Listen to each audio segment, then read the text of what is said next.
Here's the big challenge of life. You can have more than you've got because you can become more than you are. That's the challenge. And of course the other side of the coin reads, unless you change how you are, you'll always have what you got. I have found in my experience that income does not far exceed personal development. Now sometimes income takes a lucky jump, but sure enough, unless you grow out where it is, it'll usually come back where you are. Life has strange ways. If somebody hands you $1 million, best you become a millionaire quickly, so you get to keep the money. Otherwise, sure enough, it'll disappear.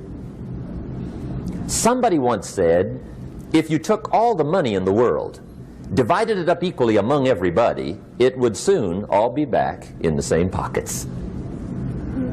Incredible. Success is something you attract, not something you pursue. Success is looking for a good place to stay. So instead of going after it, you work on yourself. Personal development. See, the major question to ask on the job is not what are you getting. The major question to ask on the job is what are you becoming? See, the big question is not what am I getting paid here. The big question is what am I becoming here? Because true happiness is not contained in what you get. Happiness is contained in what you become. So that's our major subject for tonight, personal development. Of all the assignments Mr. Schoaf gave me at age 25, this was probably the most difficult. In fact, I'm still working on this one. I think it's an unending challenge to see what you can become. The next subject is called Basic Laws. And it's good to study the basics. And I call these basics primarily because they come from the Bible. Now, I'm not a theologian or a minister, and that'll be apparent. But Mr. Schoaf taught me that the Bible was a good textbook for ideas and stories and success equations, how to live the better life. I found out that was true. He also taught me that the Bible is as practical as it is spiritual, and I found out that's true. If you look at your bank account and your income and you're not happy, there are several places in the Bible to check to see what the heck's wrong so you can make the changes. And we're going to cover some of those tonight, called basics. Okay. The next subject is my favorite, setting goals. Mr. Schoaf taught me how to set goals. What a favor that was. One morning at breakfast, shortly after I met him, he said, Jim, let me see your current list of goals, and let's go over them and talk about them. He said, maybe that's the best way I can help you get a better direction started. And I said, I don't have a list. He said, well, is it out in the car or home somewhere? I said, no, sir. I don't have a list anywhere. He said, well, young man, that's where we got to start. He said, I can tell you right now, if you don't have a list of your goals with you, he said, I can guess your bank balance within a few $100s. Which he did. And that got my attention. I said, you mean my bank balance would change if I had a list of goals? He said, drastically. That day I became a willing student how to set goals. And sure enough, learning how to set goals changed my life. And I often wondered why no one had ever taught me how to set goals up until age 25. I went to high school, but if they offered it, I missed it. I went to college for a year, never heard it. I worked for Sears. Really. And to my knowledge, Sears never taught it. Right? How to set goals. So here I am, age 25, married, my family's starting, I've been to college, I'm working, and I still don't know how to set goals. But fortunately, when I was 25, I met the man who taught me how, and it revolutionized my whole life. Economically, socially, personally, it's incredible. So I want to share with you tonight what Mr. Schoaf shared with me, how to set goals. It can be a life changer. Okay. The next subject is the negative part of the seminar. Life is part negative, so we got to talk about the negative. And this subject is called diseases of attitude. Diseases of attitude. There's a lot of things that can wreck your chances to do well. We live in a rather dangerous world, so you got to be not only wise, you got to be careful. Now, attitude diseases are just as bad as physical diseases, right? High blood pressure, heart trouble. I mean, a lot of things will ace your chances to do well. So you've got to be careful. And attitude diseases are deadly. I mean, they'll destroy all the good things you start. Okay? So we'll go through those attitude diseases, how to spot them, how to look for them, what they are, and the cure. And I'm a pro on these because I've had them all, so I can give you excellent advice on these. Now, the last subject we're going to consider tonight is called the day that turns your life around. The day that turns your life around. And under this subject, we're going to talk about the emotions that can change your life. Human beings are emotional creatures, and emotions are powerful for life change. Now, of course, emotions are so powerful they can go either way on you. Emotions can either build or destroy. So you really have to employ emotions properly. We call civilization the intelligent management of human emotions. If you can intelligently apply your emotions in the right direction, no telling what can happen. Could turn your life around one day would be sufficient. So we'll talk about those. Okay. Now that's a lot to cover in one evening, but we'll keep at it here and see if we can't get it all done. I'd like to have you now jot down the theme of the seminar. Every seminar should have a theme, I guess. We've got one. It's on some of our literature if you happen to notice it, but if you didn't, for your notes, here it is. The theme of the seminar goes like this: the major key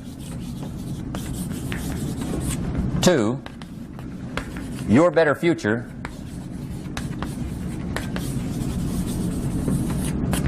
is you.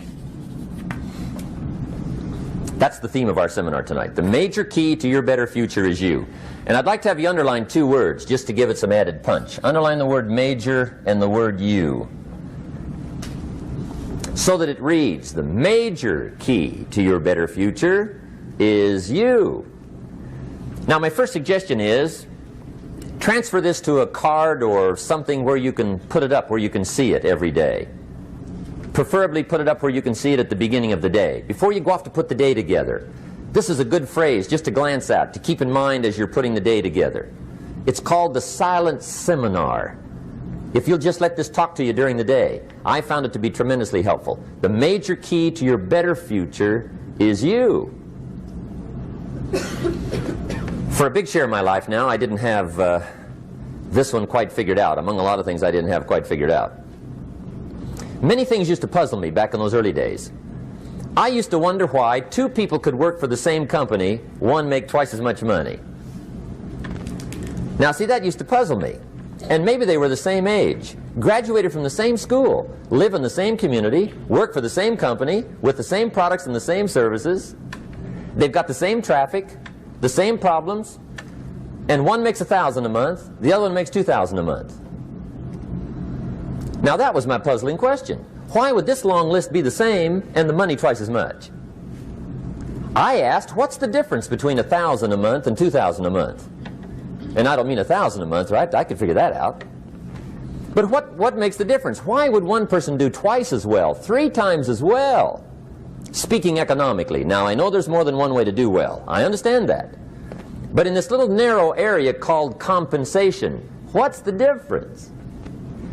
Well, back then, with my faulty thinking, I'm trying to reason it out. I thought, well, maybe time makes some of the difference, right? Some people do better because they have more time. I used to say, Harold ought to be able to do well. He's got a lot of time. If I had all of Harold's time, I could do well. Now, that's got to be dumb, right? Number one, you can't get somebody else's time. A guy says to me one time, he says, you know, if I had some extra time, I could make some extra money. I said, then forget it. There isn't any extra time. Hey, when the clock strikes 12 midnight, that about wraps it up, right? I mean, you can look around the gongs there for a little more, but it's over. You say to the guy, what are you doing? He says, I'm looking for extra time. See, they'll come and take you away, right?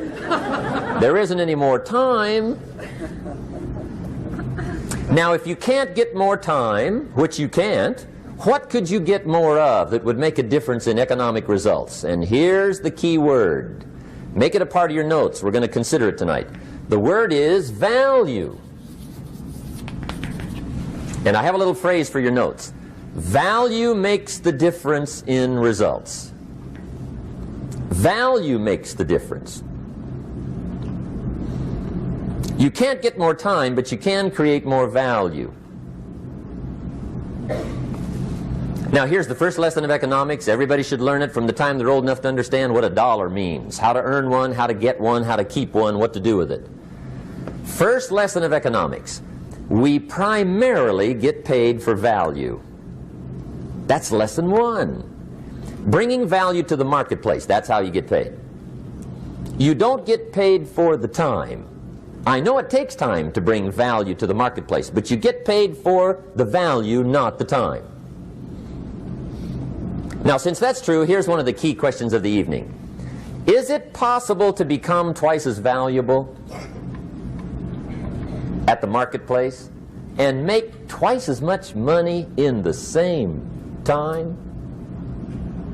Could you become 3 times as valuable? Make 3 times as much money in the same time? Is that possible? The answer is yes, if. And it's always if, right? Life is known as the big if. Harry Truman once said, life is iffy. How true. And here's the big if we're going to consider it tonight. It's possible to do much better at the marketplace if you go to work primarily on yourself. And that's the theme of our seminar tonight. Learning to work primarily on yourself. People have asked me for the last 24 years, how do you develop an above average income? And the answer is, become an above average person. Develop an above average handshake. Some people want to be successful, they don't even work on their handshake. As easy as that would be to start on. They let it slide, they don't understand. Develop an above average smile. Develop an above average excitement. Develop an above average interest in other people. Develop an above average intensity to win. See, that'll change everything. Probably one of the most frustrating experiences in life is looking for an above average job with above average pay without becoming an above average person. It's called frustration.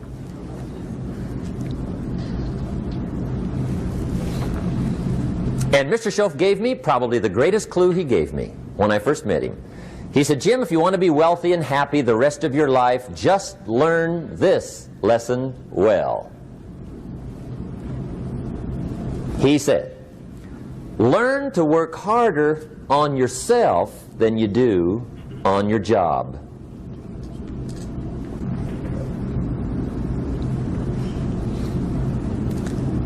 Then Mr. Schoaf gave me probably one of the most important clues among so many things he taught me, but this was in those early days. Mr. Schoaf was very kind, but he was also very abrupt. And he had these interesting questions to ask. I'm giving him a little rundown one day on how things hadn't worked out for me. He said, Mr. Rohn, I've got the answer for you if you will listen carefully. And listen carefully I did that day and for the next 5 years. If somebody's wealthy and happy, you gotta listen. He said, Jim, I've only known you a short time. But he said, it's already my honest opinion that for things to change for you, you've got to change. That wasn't quite the answer I was looking for. But that's the answer he gave me, and I pass it along to you on this warm summer evening in Anaheim, California, 1981. For things to change for you, you've got to change. Otherwise, it isn't going to change. Before I met Mr. Schoaf, I used to say, I sure hope things will change. Right? That seemed to be my only hope. If it isn't going to change, I'm in serious trouble. And then I discovered it isn't going to change, so I'm in serious trouble.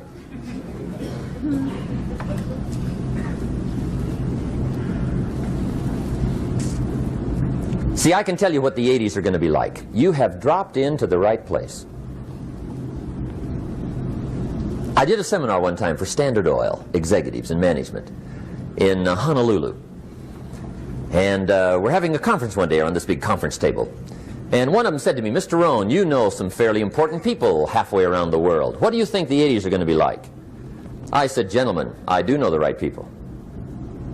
I can tell you. So they all listened very carefully. And I said, gentlemen, based on my wide experience, I can really honestly say to you, in my opinion, in the 80s, it's going to be about like it's always been. Aren't you glad you came? That's inside. I don't pass that around just everywhere. Now, of course, I said that to make a point, but I also said it because it's accurate. It's going to be about like it's always been. It isn't going to change. The tide comes in and then what? It goes out. For 6,500 years that we know of, recorded history, and probably long before that. So it is not going to change. It gets light and then what? It turns dark. 6,500 years. See, it's not likely to change. And we're not to be startled by that. And if the sun goes down, the guy says, what's happened, what's happened? It means he hasn't been here long, I guess, right? It always goes down about this time.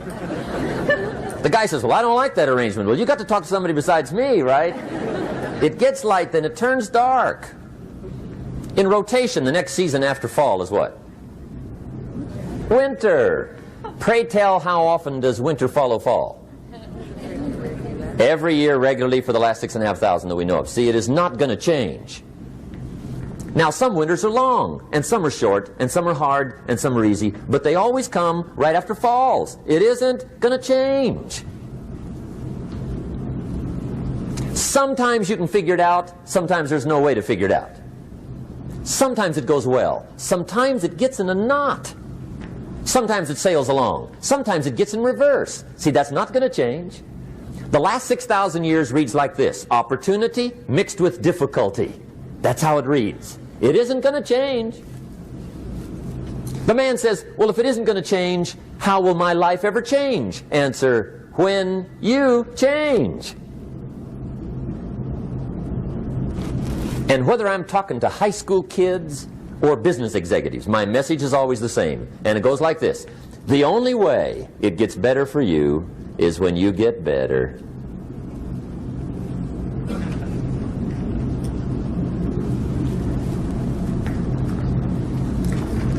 Let me give you the 4 major lessons in life to learn. Here's 4 majors. It's good to study the majors. In our weekend seminar we teach, some people don't do well because they major in minor things. You've got to be on the lookout. At the end of every week, end of every month, you've got to check, make sure you're not spending major time on minor things. We go through that whole series. Majors and minors. Now, let me give you 2 phrases before we get to the 4 majors. This will set it up and you'll see where I'm going. 2 key phrases for your notes. Here's the first one. Life and business is like the changing seasons. That's the first phrase. Life and business is like the changing seasons. One of the best ways to describe life, it's like the seasons. Frank Sinatra sings, life is like the seasons. Now here's the second phrase. Very important. You cannot change the seasons, but you can change yourself. You can't change the seasons, but you can change yourself. And see, that's how life gets better for you, not by chance, but by change. Now, here's the 4 major lessons in life to learn. I've got my first book finished, came out a couple of weeks ago. This is in it, the 4 major lessons in life to learn. Here they are. Number 1, learn how to handle the winters. That's lesson 1. They come right after falls, with regularity. Some are long, and some are short, and some are hard, and some are easy, but they keep coming. You must learn to handle the nights. They come right after days. You must learn to handle difficulty. It comes right after opportunity. You must learn to handle recessions. They always follow progressions for the last 6,000. See, it isn't going to change. The lesson you must learn is how to handle it. And there's all kinds of winters, right? The winter when you can't figure it out. The winter when it all goes smash. The winter when it turns belly up. The winter when it won't work, when you've run out of money and you've got a broken heart. See, those are winter times. There's all kinds. Economic winters, social winters, personal winters. When your heart is smashed in 1,000 pieces and the nights are unusually long, your prayers seem to go no higher than your head. It's wintertime. Barbra Streisand sings, "It used to be so natural to talk about forever, but used to be's don't count anymore. They just lay on the floor till we sweep them away. You don't sing me love songs, and you don't say you need me, and you don't bring me flowers anymore." A song of winter. But see, the disappointments come. Those are normal. That's part of life. But the question is, how do you handle it? How do you handle the coming winters and the disappointments and the downtimes? Well, you can't get rid of January by tearing it off the calendar. But here's what you can do. You can get stronger, you can get wiser, and you can get better. The winters won't change, but you can. And that's how life changes for you. See, before I understood, when it was winter, I used to wish it was summer. I didn't understand. When it was hard, I used to wish it was easy. I didn't know. And then Mr. Schoaf gave me a part of his very unique philosophy when he said, "Don't wish it was easier, wish you were better." See, that triggered my whole life change. Don't wish for less problems, wish for more skills. Don't wish for less challenge, wish for more wisdom. That's the key. So that's lesson one, learn how to handle the winters. Here's lesson two, learn how to take advantage of the spring. That's the second one. Spring is called opportunity. And spring follows winter. What a great place for it. If you were going to put it somewhere, that'd be the place to put it, right after winter. And pray tell, how often does spring follow winter?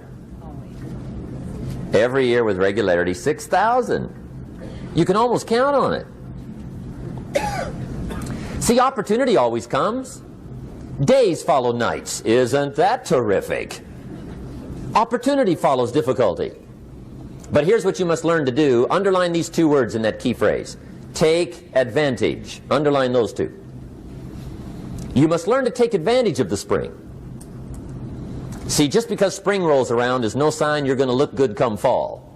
You got to do something with it. In fact, you have to get good at one of two things in life. Planting in the spring or begging in the fall. Or get somebody to do it for you. See, those are about the only alternatives.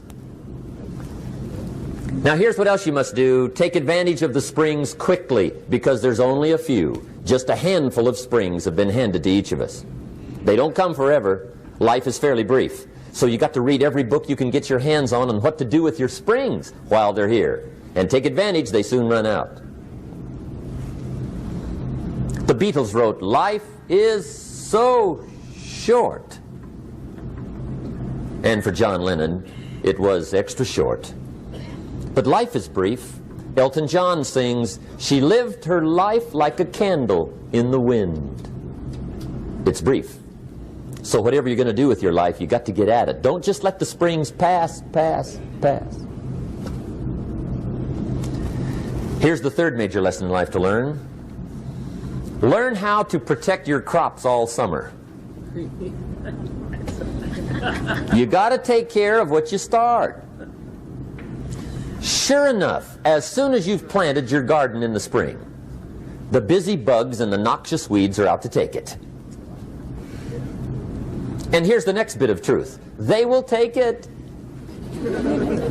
unless you prevent it. And that's the third major skill to learn. You've got to learn to prevent the intruder from taking all the good you start. It's one of the challenges.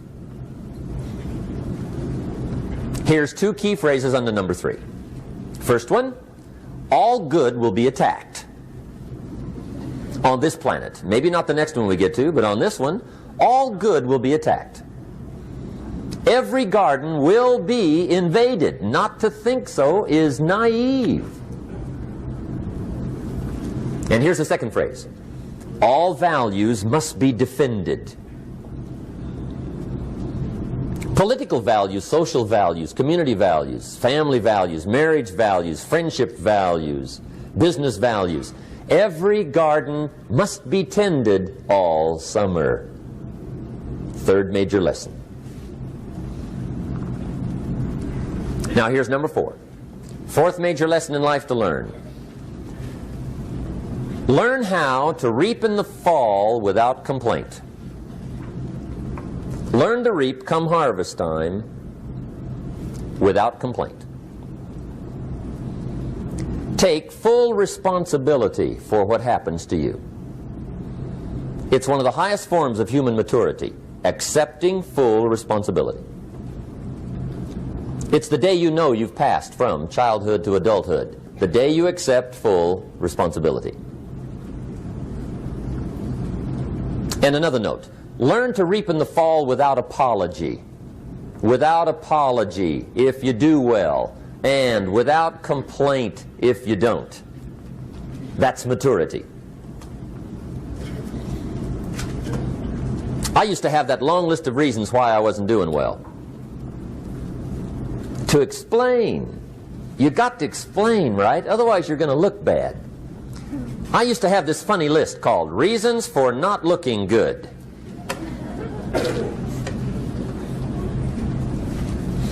I used to blame the government. I mean, you can believe that or not. It was at the top of my list. I had a lecture second to none. The government. That was on my list. I used to blame taxes. Look what you got left after they take everything. And they expect you to do well. That was on my list there. Prices, that one's easy, right? You walk into the supermarket with $20, come out with a little half bag. So I had that on my list. I used to blame the weather. I blamed the traffic. I used to blame my car.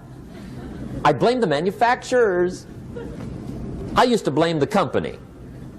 I blamed company policy. I used to blame the training program. I blame my negative relatives. They were always putting me down.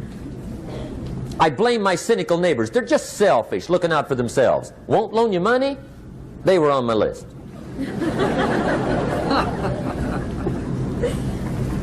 I used to blame the economy. I blamed the community. That's a pretty good list for not doing well, isn't it? I thought it was good. I'll never forget one day, Mr. Schoaf was very kind, but he was also very blunt, and this was no exception. And I'm glad he was blunt. There's a lot of things I'd have missed if he hadn't have been blunt. One day, with sort of a curious look on his face, he said, "Jim, just out of curiosity, tell me, how come you haven't done well up until now?" Excellent question. I thought, well, so I won't look too bad, I'll go through my list. And this list I just gave you, I put that on him. And he was very patient. He let me go through the whole thing, the government, the weather. I went through this whole thing. When I finished, he looked my list over very carefully. He said, "Mr. Rohn, big problem with your list. You ain't on it." How brilliant.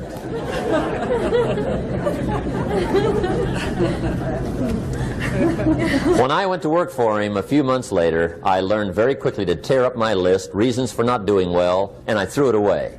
And I got me a fresh piece of paper. And I put one word on it. Me. There's a Black Heritage spiritual that says, "It's not my mother nor my father, nor my brother nor my sister, but it's me, oh Lord, standing in the need of prayer." See, I used to blame everything outside. And then let me give you a little philosophy that helped turn my life around. For your notes, here it is. It's not what happens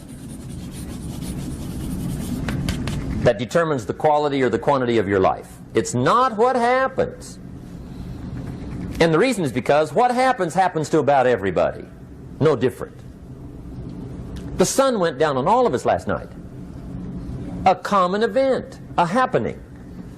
And I found out that the same things can happen to two different people. One gets rich and one stays poor. Why is that?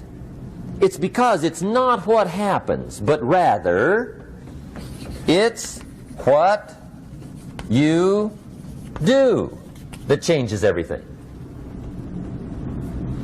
So that's a key phrase. It's not what happens, it's what you do. What happens is about the same. You might put that in parentheses here.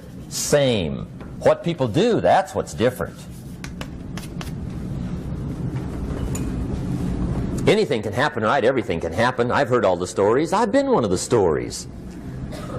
Hey, we could all tell stories all night long, right? Happenings. Anything can happen. Have you heard of Murphy's Laws? Anybody here heard of Murphy's Laws? Okay, most of you have. Murph had these laws. One of them was, if anything can go wrong, it will. That's one of Murphy's Laws. He was not one of the great positive speakers of the day. But anyway, it's still true though, right? Anything can go wrong, everything can go wrong. For sure. I've fallen out of the sky so many times. Once to the tune of a couple of million. Devastating. Took me a while to survive that one. Now, it wasn't all that much, but it was all I had. Right? I mean, that's when it's much, right? When it's all you got. If you got 3, 2 go, you got 1 left, you ain't looking that bad. But when it all goes. Has anybody been there when it all went? Anybody? Come on, the rest of you liars. Go ahead. Hey, we've all been there, right? When it all went. Of course, it used to be a long time ago, right? When you ran out of money, got to 0, you were all through. Heck, now you can whistle right on by 0, right? I mean, they will bury you. That's what they will do.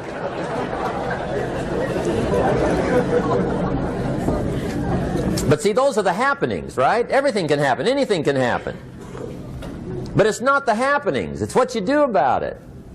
Somebody says, yeah, but you don't understand the disappointments I've had. Come on. Everybody's had their share. Disappointments are not special gifts reserved for the poor. Everybody has them. The difference is what you do about them. It's not the weather. I used to blame the weather, and I discovered it rains on the rich. So see, that won't help. 2 men wake up one morning, there's a rainstorm on. One of them looks out his window, sees the rainstorm, and he says, wow, what a storm. With weather like this, they can't expect you to go out and make sales. He stays home. Same morning, the other guy looks out his window, sees the same storm, says, wow, what a storm. But he says, you know what, with weather like this, what a great day to go out and make sales. Most everybody will probably be home. Especially the salesman.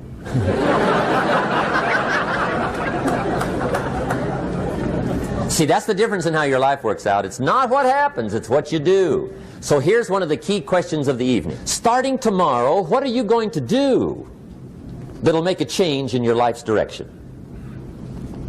Good question. What are you going to do starting tomorrow that'll make a difference? Now see, if you don't do something starting tomorrow that'll make a difference, guess what? It's gonna be the same. And see, that way you can guess what the next 5 years are going to be like. Look at the last 5. Because the next 5 are going to be like the last 5 unless you, major key, tomorrow, change it all. Or change a little, or change something, or don't change. It's choice time. You can do whatever you want. But it's nice to know any day you wish you can change your whole life. What can you do starting tomorrow that'll make a difference? Good question. What can you do with economic chaos, massive disappointment? What can you do with a broken heart? What can you do when it won't work? Good question. So if I had a word with you tonight, one-on-one, Just you and me. I think my personal advice to you would be, this year, 1981, reach down inside of you and come up with some more of those remarkable human gifts. They're there, waiting to be utilized. And then change anything for you you want to change. And I challenge you to do that because you can change. If you don't like how it is for you, change it. If it doesn't suit you, change it. If it doesn't please you, change it. If it isn't enough, change it. And I challenge you to do that because you can change. See, you don't ever have to be the same again after tonight, only by choice. If you don't like your present address, change it. You're not a tree.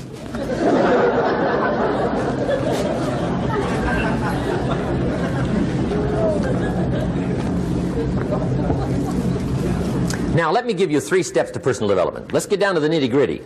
What does it take to really make the changes starting tomorrow? It takes more than philosophical pronouncement. I know that. It also takes more than enthusiasm. I know we're hearing a lot about enthusiasm these days, but see, that just won't do the job. We're still hearing the old cliches of the 30s, right? To be enthusiastic, you must act enthusiastic. But see, that's not going to help. After you have leaped about, there are some things you got to do, or it isn't going to change. See, you can get all excited about lifting 200 pounds till you get to the gym. And then you need a new excitement. And the new excitement is called discipline. Major step to human progress. Discipline. If there's one thing to get excited over, that's it.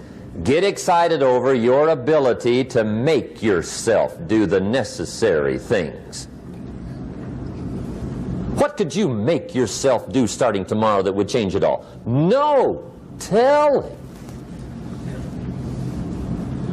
Now, see, that's exciting. On any given day, you can massively change the direction of your life. Murder is a clear example that any one person on any given day can forever alter the course of their life. It just happens to be a negative act. But just as sure as you can commit a negative act, you can also commit a positive act and forever alter your life, whenever you wish. Now that's exciting. And whatever that act might be that changes your life. The guy finally takes a shotgun to his car and blows out every window, destroys every tire, puts 100 rounds in this shabby old thing. And he says, I have driven this embarrassing thing for the last time. And not only will I never drive it again, nobody else will ever drive it again.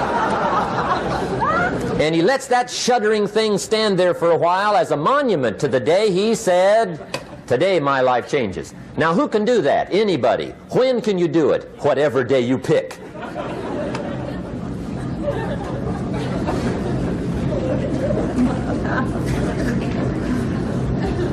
Now here's the key to discipline. Start with the little disciplines, get excited over the little disciplines, and get right on those, because those will lead to the big ones. You can't handle the big challenges in life unless you take on the little ones. Make a list of all the things you can do, get right on those, discipline yourself for those, both for the results and for the muscle and for the practice, so that when life hands you some big challenges, you'll be ready, you'll have the muscle. But see, if you don't handle the small ones, you can't take care of the big ones. Okay, here's what else it takes for life change. Self-motivation. Key phrase, self-motivation. I don't know why we call it self-motivation. It's really the only kind there is. You've got to motivate yourself. Because I found out you can't change people. They can change themselves, but you can't change them. Lord knows some I've tried. But see, it won't work. People have to change themselves. I learned some of those lessons early. I built a little sales organization way back in those early days. I'm 25. And I had some nice people. I said, I'm going to make these people successful if it kills me. I almost died, right? I mean, you can't do that.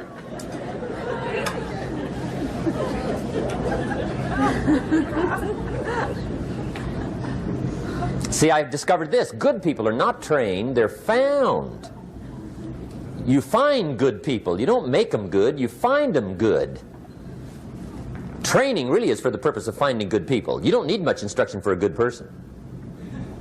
Too much training probably means you got the wrong people.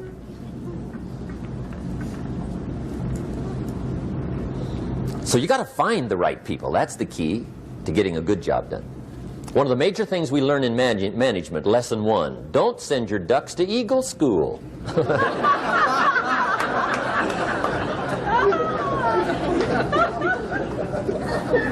Because it won't help. I mean, I'm telling you, it won't help, no matter how good your school is. And the little eagle badge and little eagle hat, I'm telling you, it won't help. It won't help. You can tell whether your school's done any good, right, is when it's over, right? The duck goes for his first rabbit and makes him a friend. You say, no, no, no. Anyway, so it takes self-motivation to really alter your life. And you don't want to give self-motivation away to somebody else and make it somebody else motivating you. The guy says, boy, if somebody just come by and turn me on. What if they don't show up? Right? See, you got to have a better plan for your life. Okay. Now, if you're excited and you're ready to change, let me give you 3 steps to start life change that can change your life, your personality, your lifestyle, everything can change. Here's the steps. Number 1, find out how things work. The first key to doing better is find out. To change your life, really, you need ideas. There isn't anything an idea can't change. And Schoaf taught me the major problem is lack of an idea, not a problem. At first I didn't have any money. I said to Mr. Schoaf, I don't have any money. He said, that's not a problem. Now see, up until then I always thought it was. Right? I was confused. He said, no, no, the problem is lack of an idea on how to create money and wealth. It isn't lack of money, it's lack of ideas. So if you get the ideas, see, you can change anything. Now to get ideas, you need a constant study of finding out. Now Schoaf also said, when you find out something that works, put the information in your journal. Don't use your head for a filing cabinet. Put it in your journal so that you can do the next best thing. Repetition, repetition, repetition. Go over it. And if you repeat it, go over it, sure enough, someday, some mysterious day, the idea takes root, starts to grow, and shows up in your bank account, and your dress, and your personality, and your lifestyle. But capture the ideas in your journal. Find out how things work. Schoaf gave me this word for my life change. He said, study. Great word. If you wish to be successful, study success. If you wish to be happy, study happiness. If you wish to be wealthy, study wealth. Don't leave it to chance. Make it a study. Some people just go through the day with their fingers crossed. See, that won't do it. You've got to study the things that can change your economic, social, spiritual, personal life. Now here's a qualifying phrase. And we'll have several of these qualifying phrases throughout the seminar. Here's the first one. You may not be able to do all you find out. I understand that. You may not be able to do all you find out, but you should find out all you can do. See, you don't want to wind up at the end of your life and discover that you've lived only 1/10 of it. And the other 9/10 went down the drain. Not for lack of opportunity, for lack of information. So that's number 1, find out how things work. Now here's the best human virtue for finding out, curiosity. Make a note of that. Curiosity. Be curious. You might add a word to it that'll help. Childish curiosity.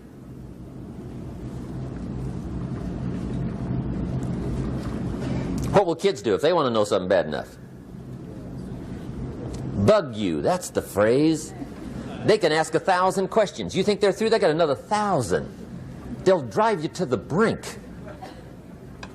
It's a virtue. when you got to know. Be like a child.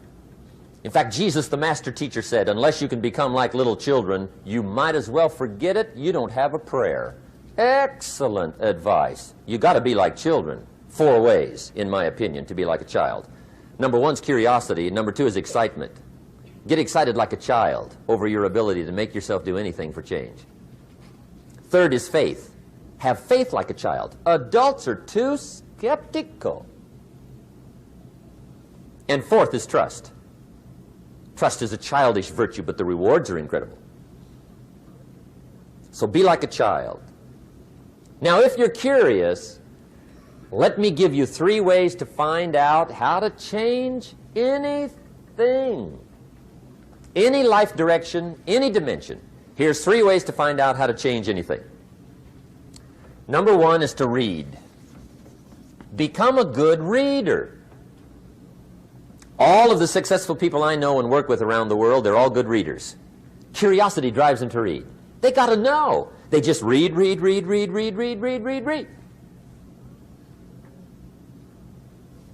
Become a good reader. Now, that's my opinion. Listen to the other lecturers and listen to me and make up your own mind. Don't be a follower. Be a student. Okay? I say, really, for life change, you got to read.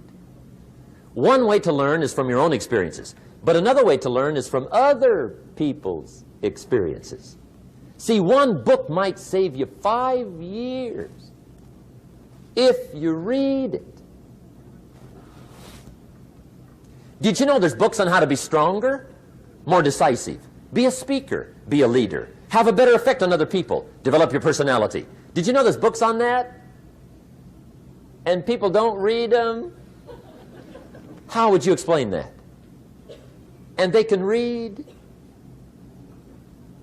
Did you know that hundreds of successful people have written their stories in books and they wrote down how they did it and people don't read it? How would you explain that? The guy's busy, I guess. You know, you get tied up. The guy says, well, yeah, you work where I work. By the time you struggle home, it's late. You got to eat a bite of supper, watch a little TV, get to bed. You can't sit up half the night reading. And the guy's behind on his car payment. Good worker, hard worker, sincere. But you got to be better than sincere and work hard. Otherwise, at the end of your life, you'll wind up cold, stony broke. You got to be better than a good worker. You got to be a good reader. The whole world is governed by laws. The universe, in fact. Laws. We call it the law of electricity. We call it the law of gravity. There's mathematical laws. There's physical laws. Speed and velocity laws. Agricultural laws. There's all kinds of laws. Now that we find ourselves on the spinning planet, you just have to learn what I call the setup. Learn the setup. Life's setup. Now, we didn't set it up, but we're here, so you got to learn it. And we should learn the setup for 2 basic reasons. Number 1, to keep from getting hurt. It's one of the major reasons for learning, so you won't get hurt. See, economically, socially, personally, you can get hurt just not knowing. Ignorance is not bliss. Ignorance is poverty. Ignorance is tragedy. You got to know, or you're going to get hurt. It's good to know not to walk out the 10-story window. That's excellent information. Now, what if a guy didn't know and he walks out? Now he's dead at the bottom. Somebody says, well, the poor guy didn't know. You got to know, or you're going to get hurt. Okay. Now, here's a parenthesis. You don't have to like the setup. I don't ask you to like how it is. That's not what's important. But it is important to learn how it is. Okay? So you don't have to like it, but you should learn it. That's what I tell the kids, right? Make sure you get the information. What you think about it, that's up to you. What you're going to do with it, that'll soon be up to you. But make sure you get it. See, there's nothing worse than being stupid. Nothing. I mean, being broke is bad, but being stupid is awful. And what's really bad is being broke and stupid, right? That's about the end of the world. I mean, there isn't anything much worse than that. Unless you're sick. Sick, broken, stupid. I mean, that is it, right? There's nowhere else to go. So make sure you get the information. It's key. You don't have to like it, but learn it. If this big monstrous thing lifts up in the sky, hangs there for a little while, cuts loose, comes crashing down, boom, shakes the ground for 5 miles. And then this big monstrous thing lifts back up in the sky, hangs there for a little while, cuts loose again, comes crashing down, boom, shakes the ground for 5 miles. It just keeps doing that, this big monstrous thing, lifting up and then crashing down, boom. Now, you might come along one day and say, that's got to be a stupid arrangement, which is okay. You're entitled to your opinion. But the first thing you should learn to do is get out from under it, right? That's number one. You might have a great moral argument. You might want to shake your finger at the sky, but do it from over there, right, so you don't get smashed. It's called your basic smart. So number one, learn so you won't get hurt. Whether you like it or not, learn. Now here's the second reason for learning, the setup, to benefit. It's called the plus of life. And that's what life is, right? Both minus and plus. The minus is tragedy, heartache, misery, failure, unhappiness. But life is also happiness, prosperity, good feelings. So here's the key. Learn to get on the good side of the way things work.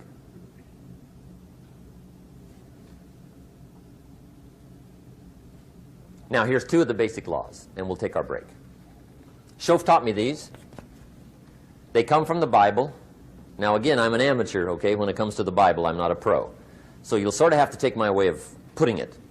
But here they are. The first one is the law of use. The law of use. And it goes something like this. Whatever you don't use, you lose. Lack of use causes loss.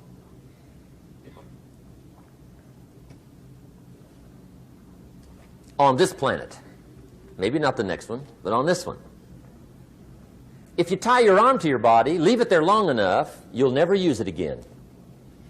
It's over for the arm. Now, it may not be over, but it's over for the arm.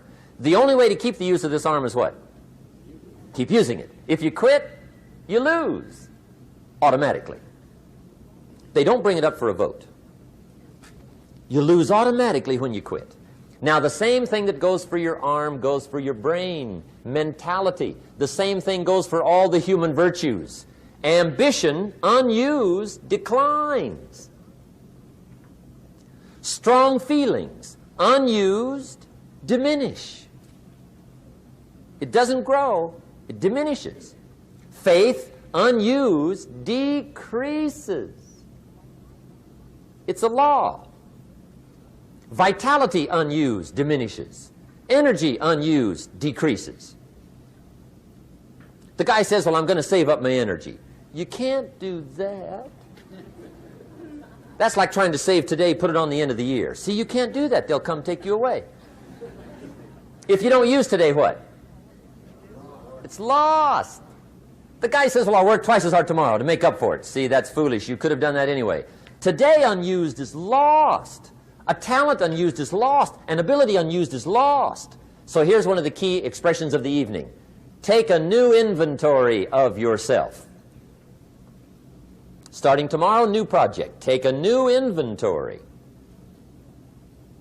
And make sure that all of your talent and ability and mentality and ingenuity and vitality and strong feelings, faith, courage, make sure that all you've got's being used. Otherwise, you lose.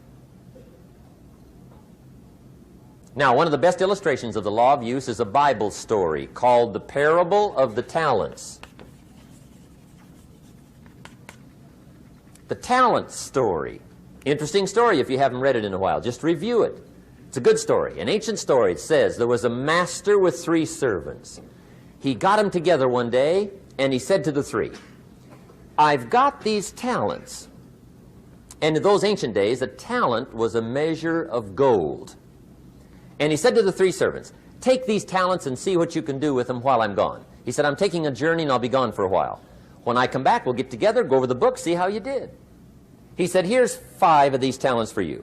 5. Here's 2 of them for you. 2. And here's 1 for you. 1. The master said, take those talents, see what you can do with them. When I come back, we'll get together, we'll go over it all. The servant said, okay, master takes off. According to the ancient story, the master comes back from his trip. When he gets back, he gets the 3 servants together, and as he said he would, he asks, how did it go with those talents? You were 5. What happened? That servant said, well, I took the 5 talents you gave me, and I put them to work. A little shaky at first, but he said things finally got rolling. And he said, I poured it on.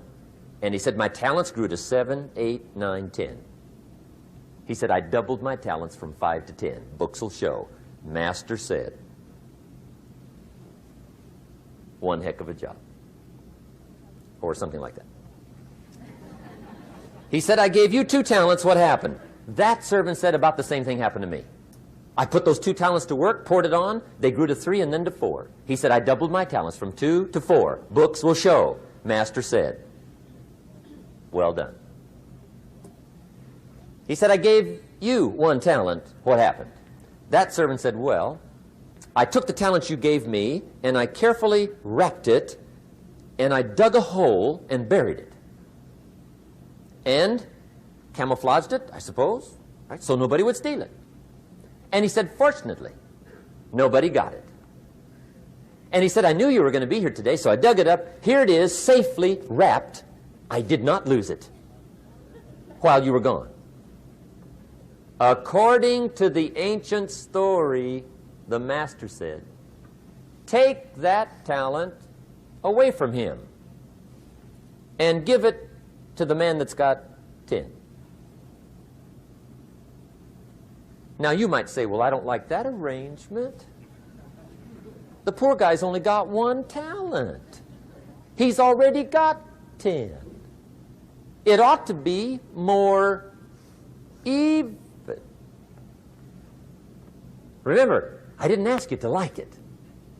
But this one I would ask you to learn, because it simply means whatever you do not employ, you forfeit. It's a law. So learn well the law of use. Now here's the second one, and we're going to take our break. Second law from the Bible. This one we've heard since we were small, I'm sure. It's called the law of sowing and reaping. In fact, we've probably heard it so often we could quote it. It says, whatever you sow, what? You shall reap. Fairly blunt, hopefully clear. Here's my first suggestion on the law of sowing and reaping. Don't try to beat it. You might as well try sitting on the sun in the morning. Keep it from coming up. You'll have better luck. Whatever you sow, you reap. Now, for a fair share of my life, I'm a bit mixed up on how all this applies. Among a lot of things I was mixed up on. I knew I wasn't reaping too good. That I understood. My problem was I was confused about what was causing it. Remember me with the funny list? I thought those are the reasons why it isn't working out well. And then Mr. Schoaf gave me the clue that helped me figure it all out. He said, Mr. Rohn, I have another answer for you. There's another way to quote this law that'll show you where the problem is so you can go to work on it right away. All you need to know is where the problem is. Then you can go to work on it. So he quoted me the law another way, and I found out what my problem was. Here's the way you quote the law. Whatever you reap is what you've sown. Now I knew what my problem was. Whatever you reap is what you've sown. If you don't like the crop, who do you look up? Answer, whoever planted it. And where do you find who planted your crop? Answer, in the mirror. What I finally learned to do come fall was to go to the mirror. That's where you go. And if necessary, you say, a few skinny carrots? I got to be unimpressed. Where were you last spring?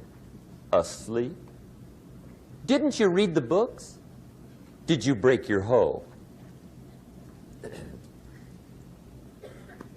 Let me give you 7 key points to the law of sowing and reaping. Let's tick right down through the list of 7, and it'll be break time. 7 points to sowing and reaping. Here's part of the philosophy that really helped me to make some changes in life direction. Number 1, the law of sowing and reaping is negative. That's number 1, which simply means if you sow bad, you reap bad. Now, this is kind of 3rd grade, but it doesn't hurt to go over the basics. If you plant thistle seeds, you don't get pumpkins. Honest, no use looking for pumpkins. John says, how come no pumpkins? Come on, John. The law's negative. That's how come. Now, here's number 2. The law's positive, which simply means if you sow good, you reap good. If you plant pumpkin seeds, you don't get thistles. Not from pumpkin seeds. Mother Nature won't pull tricks on you over in the corner snickering and pushing new thistles and you planting pumpkin seeds. She won't do that. You will get pumpkins from pumpkin seeds, and the reason is because the law is positive. Now, here's number 3. I got excited when I found out the full dimension of this. See, you do not reap what you sow, but rather you always reap much more than what you sow. So the 3rd key word is more. You don't get back what you put out. You get back much more than what you put out. And it works both positive and negative. On the negative side, it said, if you sow to the wind, you reap the whirlwind. So you've got to get ready for that, or you will be naive. See, anybody can, whether you will or not. See, that's the question. And here's a good question to ask. We are all buying somebody's plan. The question is, whose?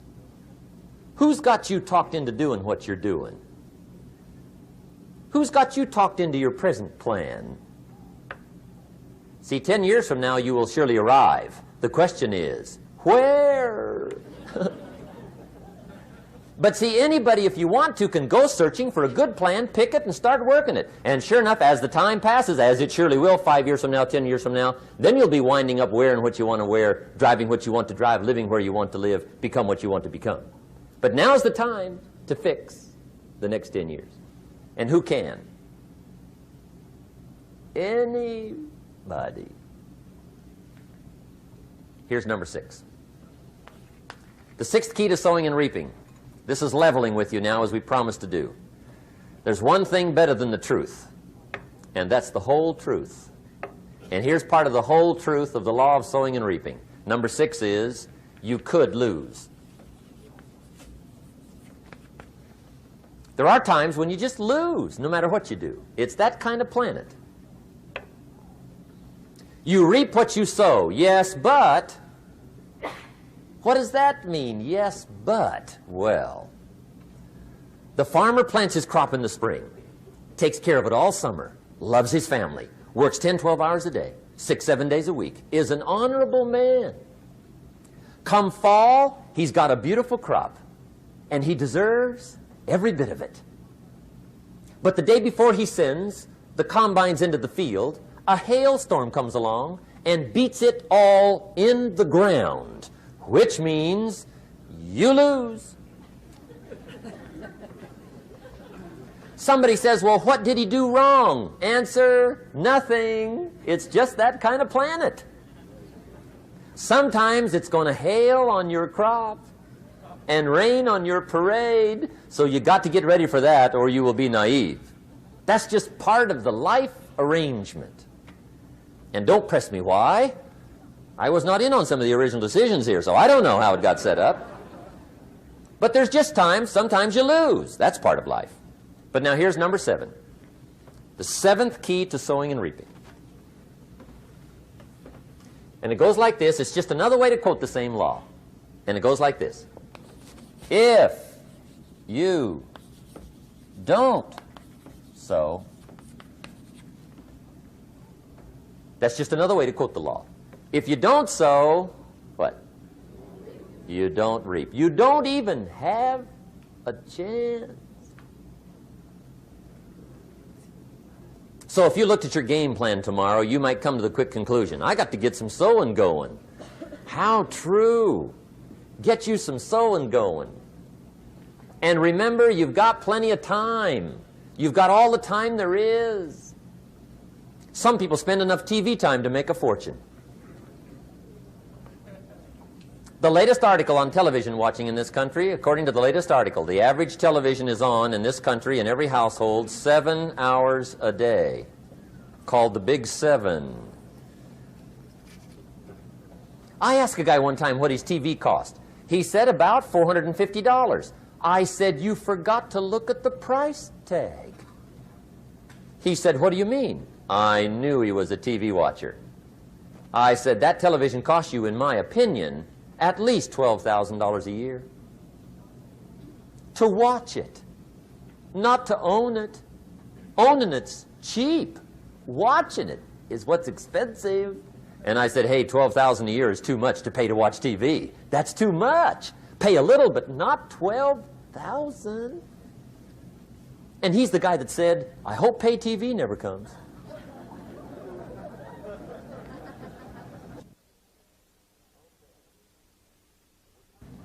Okay. We're trying to cover an awful lot tonight. I realize that. But my time schedule is such that we just have to sort of give it all to you and let you sort the rest out. I wish we had plenty of time for questions and answers and that whole thing, but our time is just limited. But we are trying to go through an awful lot. I realize that. But looks like everybody's getting it. This is about the note-takingest crowd I've seen in a long time. Incredible. Does anybody have 5 pages yet? Anybody? Oh, fantastic. Incredible. Okay. Maybe you heard the story about the preacher down in Texas, southern part of the country. He was an evangelist back in the horse and buggy days. And he was very good at being an evangelist, and a lot of people used to come and hear him preach. And one day he put up his tent in one of these Texas towns and expected a big crowd as usual, come and hear him preach. And he got there, first night of the tent revival, walked in. 7:30, time to start. And to his surprise, the tent was empty. He thought, well, something must be drastically wrong. So he waited till 7:45, nobody showed up. 8 o'clock, zip. Finally, 8:15. One lone cowboy wandered up on his horse, tied his horse up outside, came in, sat down on the front bench, right, waiting for something to happen. The preacher thought, well, at least I better go down and talk to the cowboy. So he walks down, talks to the cowboy, and he says, cowboy, I'm the preacher. And he said, I don't know what to tell you. Something's gone wrong. He said, this tent was supposed to be full of people. He said, I'm embarrassed. He said, you're the only one that showed up. And he said, I really don't know what to do. And the cowboy said, well, I'm not a preacher, so I really can't tell you what to do. You know, he said, I'm just a cowboy. But he said, I know this, if I went out to feed my cattle and only one showed up, I'd at least feed it. The preacher thought, hey, the cowboy is right. If you've got a good idea to share, you should share it, if there's 1 or 1,000. So he got kind of inspired by this conversation, and he jumped up on the platform and started to preach, as if the tent was full of people, just exploded. And he went for an hour and 15 minutes, just kept rolling. Finally, he quit. And when he finished, he came down off the platform, talked to the cowboy again. Says, well, cowboy, what did you think of my sermon? And the cowboy said, well, I'm not a preacher, so I really can't tell. You know, he said, I'm just a cowboy. But he said, I know this. If I went out to feed my cattle and only one showed up, I'd feed it, but I wouldn't dump the whole load on it.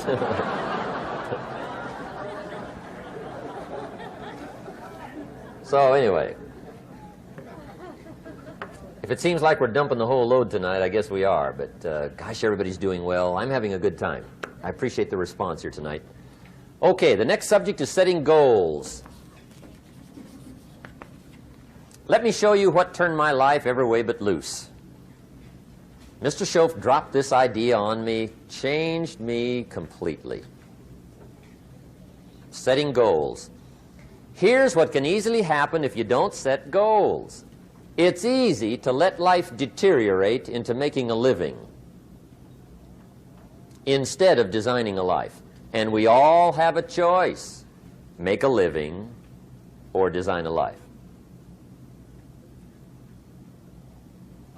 It's easy to get trapped by economic necessity and settle for existence rather than substance. That's easy. But the best advice I can give you on how to break out of that trap is to learn how to set goals. Mr. Schoaf put it to me this way. He said, Jim, if you had enough reasons, you could do the most incredible things. I never forgot how he put that. If you have enough reasons. See, reasons will change your whole life. Mr. Schoaf said to me, he said, Mr. Rohn, I think you've got plenty of intelligence, you've got plenty of talent, you've got plenty of ability. Probably what you lack is plenty of reasons. He said, I don't think your current bank balance is a true indication of your level of intelligence. I was happy to hear that. He said, I think you're much smarter than your present bank balance indicates. And that turned out to be true. I was much smarter. But of course my first question was, well then why isn't it bigger? And he said, you don't have enough reasons. You've got enough intelligence, but not enough reasons. So see, reasons can change your life. Here's what else I found out. Reasons come first, answers come second. You don't get the answers to do well till you get the reasons. Life has a mysterious way of hanging on to all the answers and only gives them up to the people that are inspired by reasons. So reasons make the difference in how your life works out. Now, what are some of the reasons for doing well? Let's go through a quick list called Reasons for Doing Well. First is personal reasons. Some people do well for recognition. Some people do well for respect. Some people do well for the way it makes them feel. They love the feeling of being a winner. Those are good reasons. I have some millionaire friends that keep working 10, 12 hours a day, making more millions. And it's not because they need the money. It's because they need the joy and the satisfaction and the pleasure that comes from being a constant winner. And see, it's not just the money anyway. It's the journey, not the money. Once in a while somebody says to me, boy, if I had $1 million, I'd never work another day in my life. That's probably why the good Lord sees to it they don't get their million, right? They'd quit. They'd quit. Okay. Next is family reasons. Some people do extremely well for other people, and that's powerful. Human beings can greatly affect each other. Sometimes we will do things for somebody else we will not do for ourselves. We're made that way. I met a man one time who said, Mr. Rohn, to do all the things I want to do with my family around the world, he said, I got to have at least $250,000 a year. I thought, incredible. Could a guy's family affect him that much? And the answer is, of course. How fortunate are the people that find themselves greatly affected by somebody for personal achievement. And we are affected. The writer of a recent song said, "If not for you, the winter would hold no spring, couldn't hear a robin sing. I just wouldn't have a clue if not for you." So we can be affected. That might be one of the most stimulating reasons to do well, finding somebody. When Andrew Carnegie died, the wee little Scotsman that built the big steel industry, when he died, they opened up his desk, and in one of the desk drawers, they found a slip of paper. On that piece of paper, Mr. Carnegie had written his goal for his life, and he wrote it when he was in his 20s. And on that piece of paper, it said, "I'm going to spend the first half of my life accumulating money. I'm going to spend the last half of my life giving it all away." What a goal. He got so inspired by that goal that the first half of his life, he accumulated $450 million. And the last half of his life, he gave it all away. Good question tonight. What's got you turned on? What's got you bombed out of sight to get up early and stay up late and hit it all day? Next question. What's got you turned off? When I found the answers to those two questions, my life exploded into change. I finally found out what had me turned off, and I got that cured. And then I got me a long enough list of reasons to turn me on. And once the lights went on for me, age 25, they've never gone out. I've fallen out of the sky a few times, but I've never lost that drive to make something unique out of my life. See, reasons altered my whole life. Now, there's another list of reasons called nitty-gritty. Hard little reasons. Sometimes those little reasons are the most powerful reasons that can change your life. Sometimes it doesn't take much. I now carry several $100s in my money clip. It's only a few $100s, but it was one of those reasons turned my life around. Just before I met Mr. Schoaf, I heard a knock at the door. I go to the door, and there's a little girl standing there about this tall selling Girl Scout cookies. And she gave me one of the finest sales presentations I've ever heard. Special deal, several flavors, this whole package of stuff, $2. And with a big smile, she very politely asked me to buy. And I wanted to. Big problem. I'm broke. I don't have $2. And to this day, I can remember the pain and the embarrassment. I'm a father. I'm a husband. I've been to college. I'm working. I'm 25. I don't have $2. And I didn't want to tell her that for some reason. So I did what I thought was next best. I lied to her.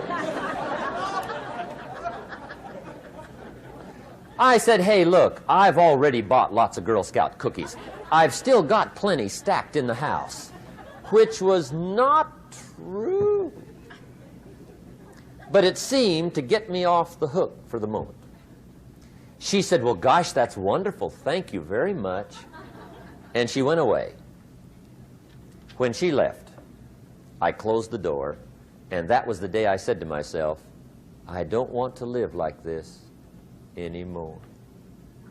I've had it with lying, and I've had it with being broke. I'm never going to let this happen to me ever again. I promised that day I would work as hard as possible and would always carry plenty. It took me a little while, but now I do. It was one of those reasons. And I guess I carry plenty for two reasons. One is the way it makes me feel, but also in case I bump into another Girl Scout selling cookies. Right? I'm ready.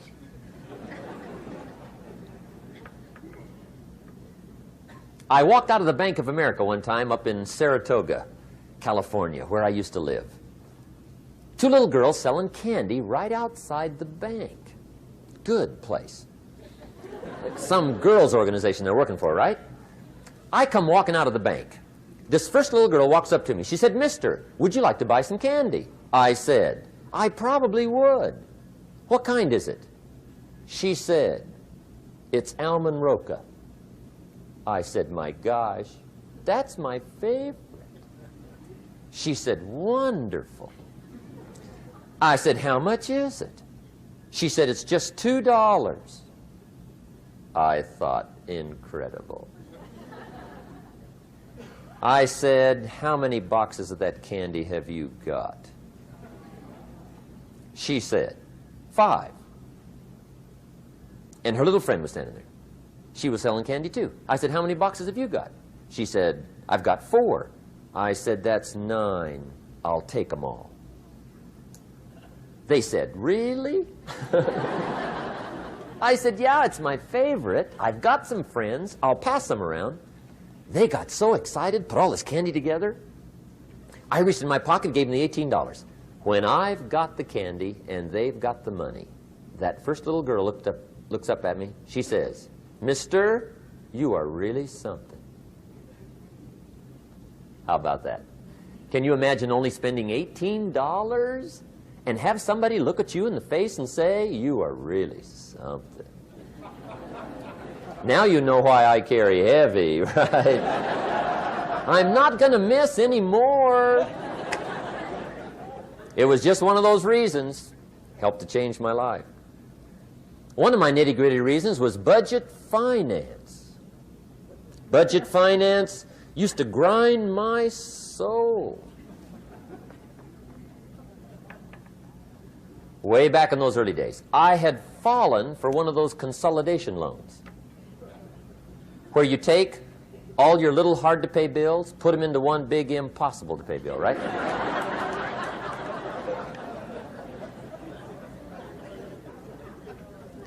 I would get 4 or 5 payments behind. This one guy used to call me day and night.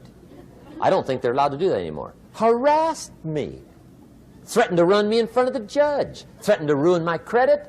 Threatened to embarrass my family. One day he said, "We're going to come get your car, drag it rear end up down the street in front of your neighbors." The guy even called me a flake. And back in those days, I'm broke, I'm pitiful, there's nothing I can do about it. But I never forgot how the guy treated me.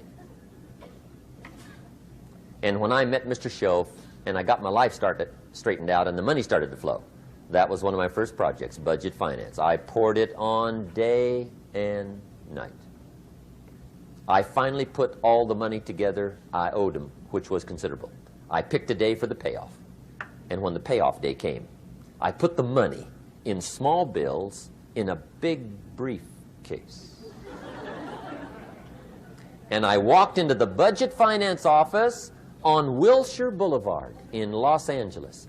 The guy who harassed me so often, his desk was about 3 back. I walked right up to his desk, startled him.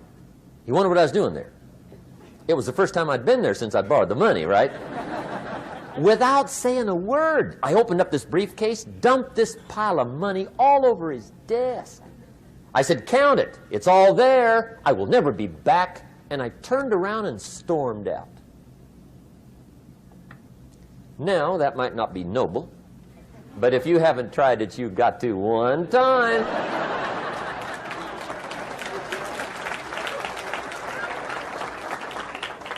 It can be the day that turns your life around. All you need is a reason that turns you on. One of my dear friends, Robert Depew, Bobby used to be a school teacher in Lindsay, olive capital of the world. Bobby taught school several years, got a little weary teaching school. One day decided he wanted to get into sales. So without telling anybody, he just up and quit his job teaching school and jumped into sales. When he did, His brother made fun of him, laughed at him, put him down, said Robert's lost his mind. Had a good job teaching school. Now he thinks he's a salesman. He's going to go down the drain, lose everything. Just put him down something fierce. Bobby said, the way my brother acted when I got into sales, he said, that made me so mad. I decided to get rich. And my question for you tonight is it possible to get that mad? Of course. Wealth is not a matter of intelligence. It's a matter of inspiration. Today, Robert happens to be one of my millionaire friends. Bobby's rich.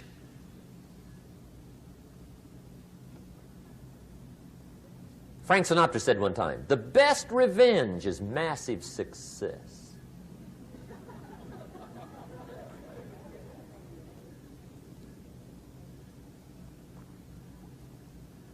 Hey, get you a long enough list of reasons so that after tonight you never lack for inspiration. You might not have all the answers right away, but you can get the answers if you can get the reasons. Now, let me give you a little simple formula for goal setting. Okay? We take 2.5 hours on the weekend for the whole 10-year plan. We don't have time for that tonight. But let me get you started with a little simple formula Mr. Schoaf gave me. And maybe this will be helpful. First of all, I've divided goals into 2 parts. First is long range. Long range goals. That's your dreams. Your dreams for the next 3, 5, 10, 20, 30, 40 years. Actually, the rest of your life. Your dreams. You've got to keep dreaming. Ronald Reagan, president, said to the joint session of Congress a few weeks ago, the Republic is a dream. And if we don't keep dreaming, we will lose the Republic. Your better future is a dream for yourself and for your family. Where do you want to go? What do you want to do? What do you want to be? What do you want to see? You've got to dream dreams. There's a Bible phrase that says, without dreams and visions, people perish. You've got to have something to go for that inspires the heart and the soul. Dreams. From the children of Sanchez, it says, take the crumbs from starving soldiers, they won't die. Take the bread from hungry children, they won't cry. But without dreams, we all will die. You've got to dream. Don't lose your dreams for yourself, for your future, for your family. The dreams of love and enterprise and travel and doing things, becoming something unique on your journey here. Don't lose your dreams. Do some dreaming. That's long-range goals. You've got to have those. So that's number 1. Here's the second part of goals, short range. Short-range goals. That's your goals for tomorrow, this week, this month, this year, the immediate future. We call these confidence builders. Because if you set up something short-range, go for it. Get it. Latch onto it. Work hard. Accomplish it. That starts building your strong feelings to go for your dreams. Now, I've divided goals into 3 categories. Here they are. Number 1 is economic. That's your goals for money, income, business, profits, production. Economics. Make sure you've got your economics well planned. Economics plays a major role in everybody's life. Economics is major, which means it ought to be meticulously well planned for tomorrow, this week, this month, this year, long range. What if you asked somebody tomorrow if you could see their meticulously well-planned list of economic goals? What would they probably say? They'd say, you some kind of a nut? You must be weird. Hey, I found out what success is. Success is doing what the failures won't do. Make sure you've got your economics well planned. It'll put you in the top 5%. one of the key little subjects we talk about on the weekend is the 7 fundamentals for wealth and happiness. And that's one of them, well-planned economics. It's a fundamental if you want to do well. Join the top 5%. Anybody in this room can join the top 5%, if you will. Okay. Now here's the second category of goals, things. Make a list of the things you want. And on my list of things, now I put everything. Little things as well as major things. Doesn't matter how small it is, it goes on my list. I used to just put major things, cars, homes. I don't do that anymore. I now load my list with everything. Everything. And the reason is, part of the fun of having a list is checking it off. That's it. Boy, at the end of the day, if you can go, got it, got it, got it, got it, got it, got it, whatever it is, right? You get into the habit. So load up your list, the things you want. Now, when you check off something major, celebrate. That's an important point to make. Celebrate your achievements. Live it up. Have a party when you reach something you've worked for a while. See, we all grow from 2 experiences. One is called the pain of losing. The other one is called the joy of winning. We need both of them. Amplify them as much as you can, which also means make losing painful. If you set up something, fooled around, didn't get it, put it on yourself. On the other side, if you did get it, congratulate yourself. Self-congratulations is a sign of maturity. Seeking congratulations is a sign of immaturity. But hey, winning and losing, see, that's what it's all about. That's the name of the game. Now, some people lead such mediocre lives, at the end of the day, they don't know whether they're winning or losing. They got no clue. Guy's just going through the day with his fingers crossed. There's a better way. Okay, here's the third category of goals, personal development. Put those goals together. Personal development goals. That's your goals to be stronger, more decisive, be a speaker, be a leader, learn a language, all kinds of skills. Okay? The whole weekend seminar was designed to improve all your skills so that you walk away more skillful. And that's what you want, the personal development skills. That's what attracts, that's what brings good things to your life, the person you become more skillful. Now, this is quite a package to work on. Economics, things, personal development. For tomorrow, this week, this month, this year, long range. Okay? That'll get you started. Now, here's the simple formula for setting goals. It goes like this. A, work on your goals. That's step 1. Work on them. And I put the word work there deliberately. Setting goals is plain hard work. I don't want to kid you. We haven't come here tonight to kid each other. It's work. I know it's work. That's why a lot of people just let it slide. It's work. Many people work hard on their job, but they don't work hard on their future. They just let that slide. And the work involved is making plans. I know most people don't. I understand that, but don't let that be you. Guy says, well, yeah, you work where I work, but the time you struggle home, it's late. You've got to eat a bite of supper, watch a little TV, get to bed. You can't sit up half the night. Plan, plan, plan. And the guy's behind. Good worker, hard worker, sincere.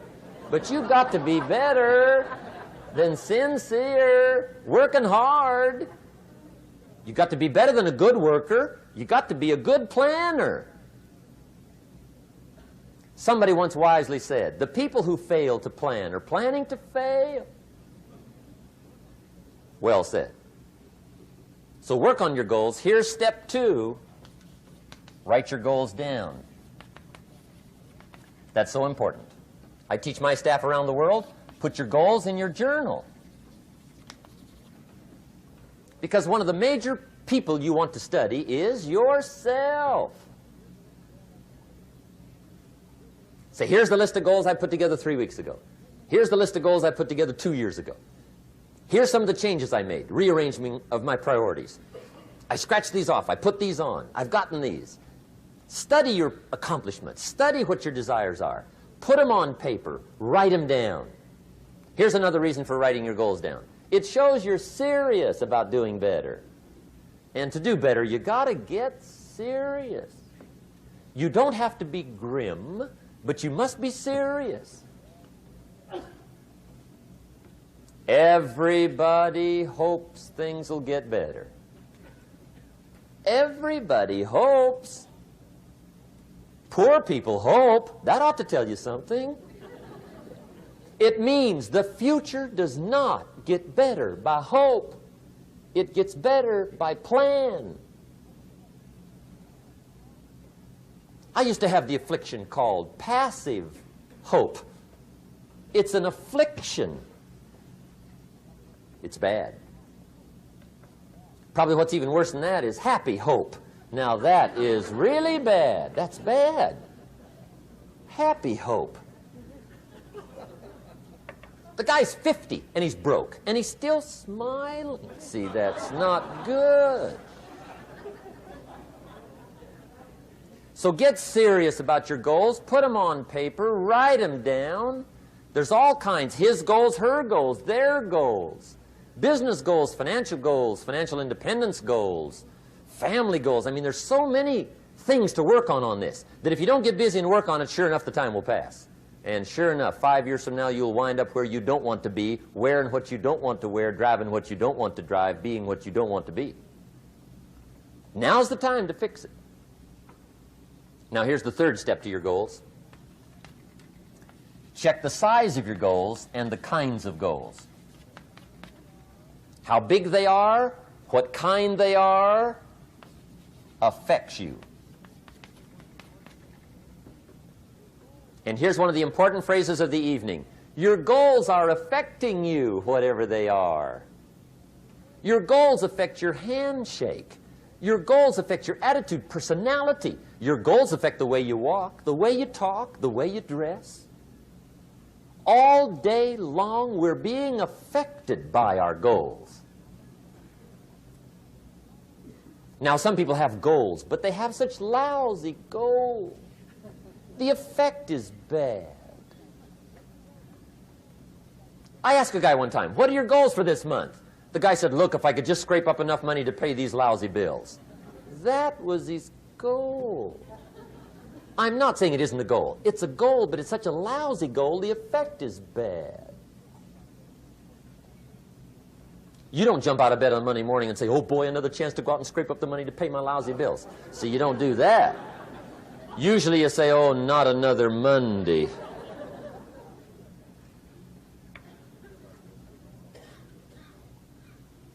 And some people have so given up on life, they have joined the thank God it's Friday club.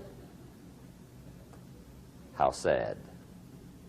Surely those are the same people, when life is over for them, will say, thank God it's over. Let me give you a Bible philosophy that teaches how to get whatever you want.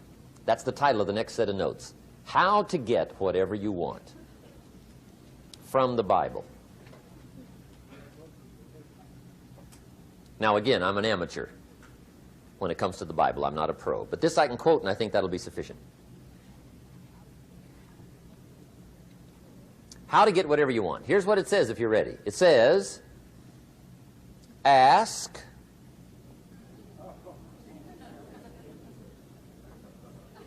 that's it. End of notes. Ask. If there's one art in life to learn extremely well, that's got to be one of them. The art of asking. What does ask mean? Ask means, what do you want? And the formula is staggering. It says ask and what? A guy ought to look into that.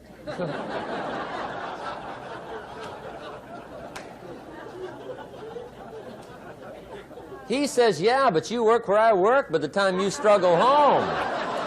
It's late. You've got to eat a bite of supper, watch a little TV, get to bed. You can't sit up half the night, ask. And the guys See, you've got to be better than a good worker. You've got to be a good asker. Now, let me give you 3 key points on asking and receiving. This can do it. Number 1, asking is the beginning of receiving. Asking starts a unique process, mental and emotional. I don't even know how it works. All I know is it works. It's like pushing a button and all this machinery starts working. I don't know how. It just works. There's a lot of things you don't need to know how. Just work them. Some people are always studying the roots. Others are picking the fruit. I mean, it depends on what end of it you want in on. Asking is the beginning of receiving, so start the process. Here's number 2. Receiving is not the problem. Receiving is automatic. Now, if that's true, receiving is not the problem, what's the problem? Failure to ask might be one of your major problems. I don't know. Check it out. The guy says, oh, now I see it. I got up last year and hit it every day, but there's not a scrap of paper with my goals on it. Good worker, poor asker. So you've got to change that. Here's number 3. Receiving is like the ocean. There's plenty, especially in California. It's like an ocean here.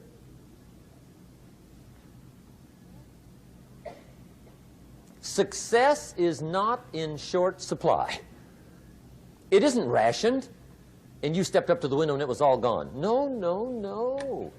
It's like an ocean here. Now, if that's true, what's the problem? Well, some people go to the ocean with a teaspoon. Have you got the picture?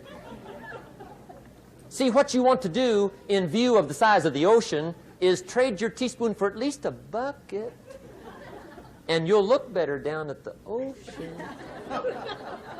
Kids won't make fun of you, right? Okay. Now, there's 2 ways to ask, and we'll wrap up goal setting. 2 ways. Here's number 1. Ask with intelligence.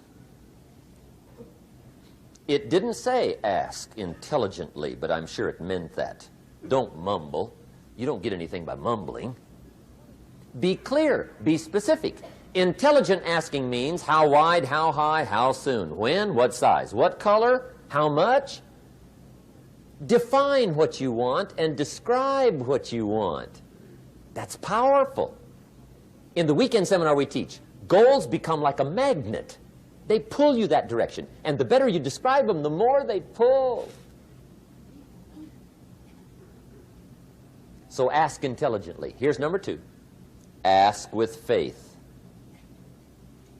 That's the childish part of the equation. Believe you can get what you want like a child. Not an adult. Adults are too skeptical. So the formula really reads, make plans like an adult and believe in them like a child. And the most incredible things will happen. Just try it for 90 days. Just try it. You can always go back to the old ways. Just try it. Just 90 days, 90 days. Now, here's the last qualifying phrase on goal setting, as we promised to qualify everything. And it simply goes like this. Remember, you won't get everything you want. And we've already studied the reason for that. Simply, sometimes it hails on your crop and rains on your parade. It's that kind of planet. So you won't get everything you want, but if you will work this goal-setting formula, you can get plenty for wealth and happiness. Okay, that's goal setting. We use it around the world. We recommend it. Now, maybe it won't work as well for you as it has for me. I don't know. Maybe not. But what if it did? You got to try. Okay. Here's the last subject, the day that turns your life around. Let me just quickly give you a list of 4 emotions that can change your life in one day. Emotions are powerful. Sometimes it doesn't take much to alter your whole life direction.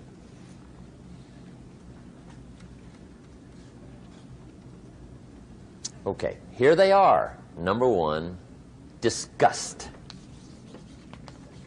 Powerful emotion. Disgust says, I have had it. See, that could be the day. The day you can say, I've had it.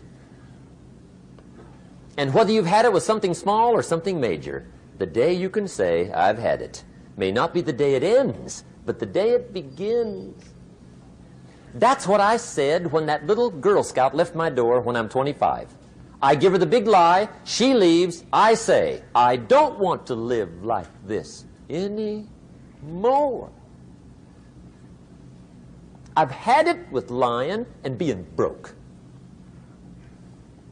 Powerful day. The man's finally had it with mediocrity. He's had it with being a loser. He's finally had it with those awful sick feelings inside, knowing his wife is at the grocery store looking at 2 cans of beans, one marked 37 cents, one marked 39 cents. And the guy sick inside knows his wife's going to buy the 37-cent can, and she doesn't even like the brand. Do you know why she's going to buy the 37-cent can? To save 2 cents. The guy sick inside finally says, I've had it. Being on my knees in the dust looking for pennies? We're not living like this anymore.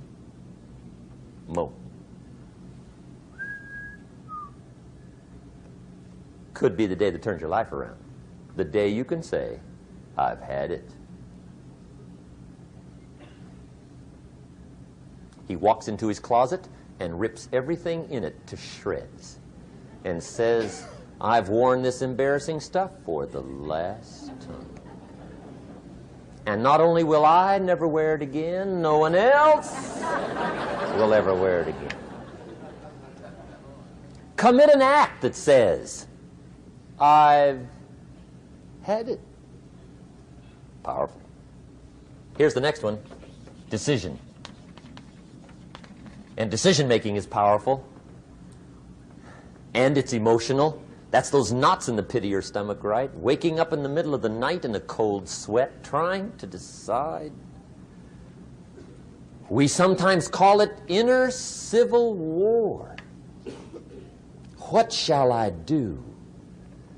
Well, for progress, you must decide. The best advice I can give you came from a wealthy friend of mine who said, if it's easy, do it easy. If it's hard, do it hard. Just get it done.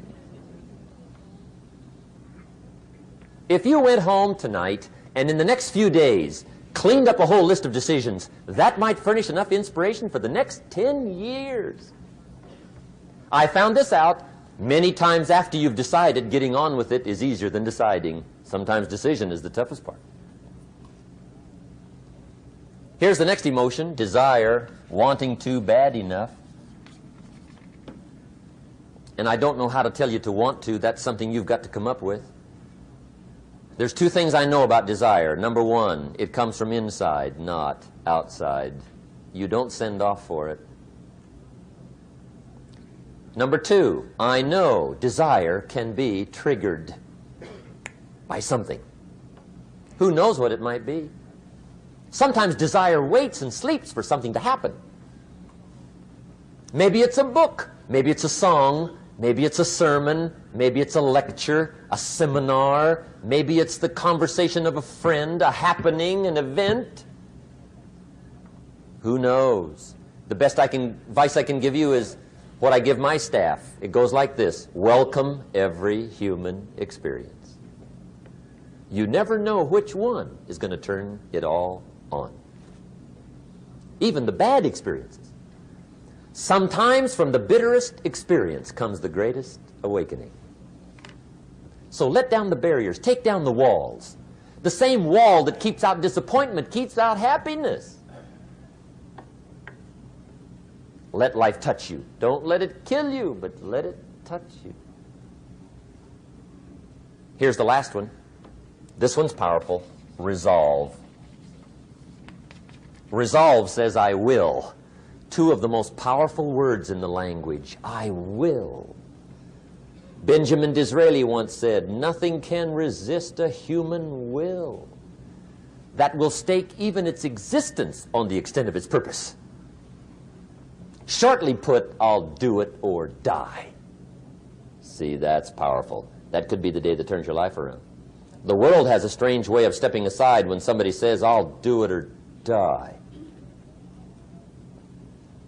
The man says, I will climb the mountain.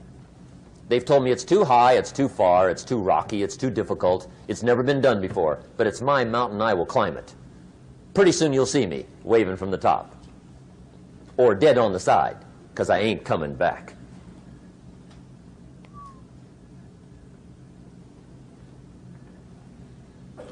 The best definition I ever got from the word resolve came from a little junior high girl in Foster City, California, up north. I'm talking to the junior high kids one day. I love to ask kids definitions. They come up with beauties. I got to the word resolve and I asked, who can tell me what resolve means? And I got several hands, and they were all pretty good, but the last one was the best. Little girl, about 3 rows back, held up her hand. She said, Mr. Rohn, I think I know what resolve means. I said, darling, what do you think it means? She said, I think it means promising yourself you will never give up. I said, that's it. Webster, stand aside. That is the definition. Promise yourself you will never give up. I asked the kids, how long should a baby try to learn how to walk? How long? How long would you give your average baby before you shut him off? How long? See, any mother in the world would say, you're crazy. My baby's going to keep trying until it learns how to walk. What a magic formula. Now let me show you what triggers all emotions into activity that brings results. And results is the name of the game. Here it is. Action. Finally, you must do something about how you feel. Jesus, the master teacher, said, don't just be listeners, be doers. The world admires the doers. Whatever it takes to get you to try harder, read more, set your goals, and go for it. Here's the next attitude disease. Overcaution. Some people never will have much. They're too cautious. Now, you can also be too reckless, but you can also be too cautious.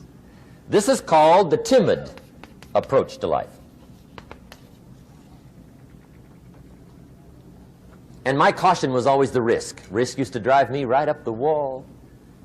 I used to say, what if this happens? It's called the language of the poor. What if this happens? And on top of that, if this was to happen, look at the fix I'd be in. I better not try. I could always ace myself out. Then I'll tell you what changed my whole life when I finally discovered it's all risky. The minute you were born, it got risky. If you think trying is risky, wait till they hand you the bill for not trying. If you think investing is risky, wait till you get the tab for not investing. See, it's all risky. Getting married is risky. Having children is risky. Going into business is risky. Investing your money is risky. It's all risky. I'll tell you how risky life is. You're not going to get out alive. That's risky. The Englishman says, well, if that's the way it's going to work out, let's give it a go. Right, that's what it's for. Give it a go.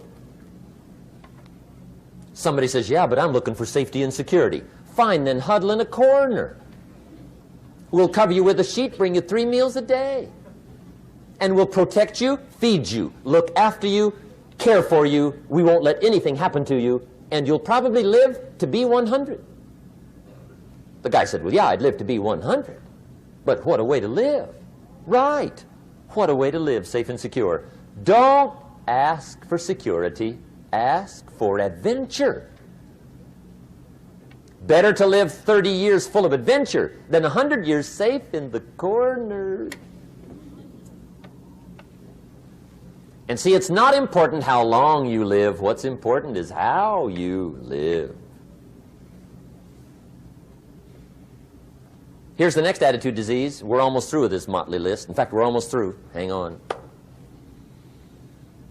The next one is pessimism.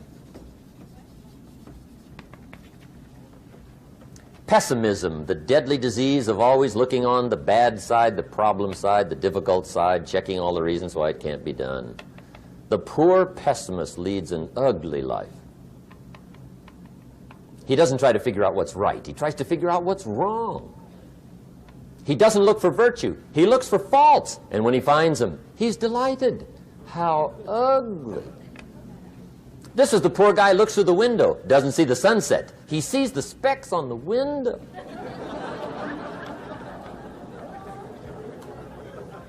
And this is the poor guy, right, who rushes up, takes such leave of his senses. This guy rushes up and he says, I've got 5 good reasons why it won't work. He's so dumb he doesn't know. All he needs 1. He's got 5.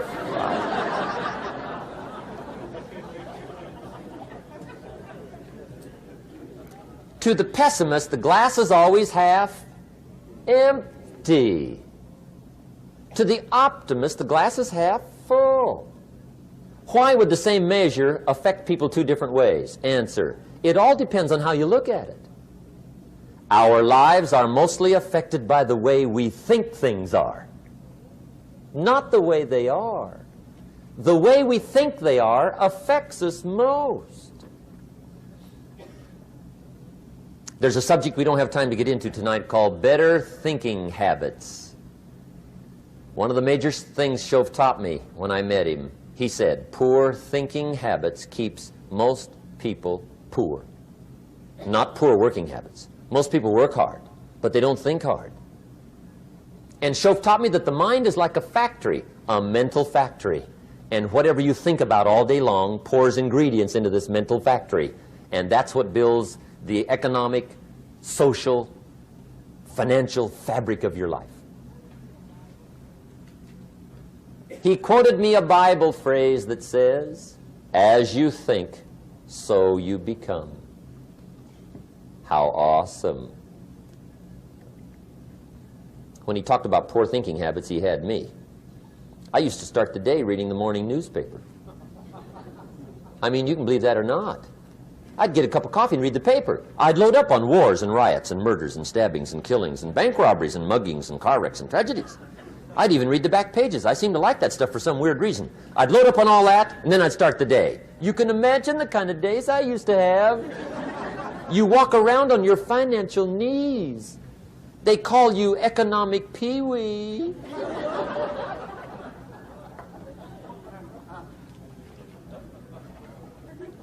The guy says, I want to be a great leader.